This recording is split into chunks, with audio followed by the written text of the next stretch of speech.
नमस्कार मित्रांनो, स्वागत आहे आपले जीवनमंत्र या आपल्या मराठी चॅनेलवर। आज आपण माझा आवडता पक्षी मोर या विषयावरील 10 ओळींचा सुंदर निबंध पाहणार आहोत।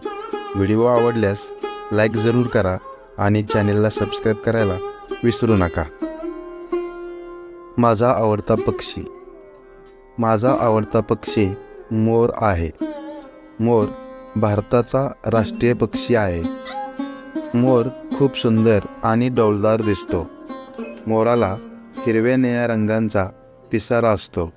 मोर रानात झाडावर राहतो। शेतातील धान्य, कण, साप, उंदीर, किडे हे मोराचे खाद्य आहे। मोर आकाशात ढग आल्यावर पिसारा फुलवून सुंदर नाच करतो। मोराच्या आवाजाला केकाराव असे म्हणतात। मोराच्या मादीला लांडोर असे म्हणतात। असा हा मोर सर्वात लोकप्रिय पक्षी आहे।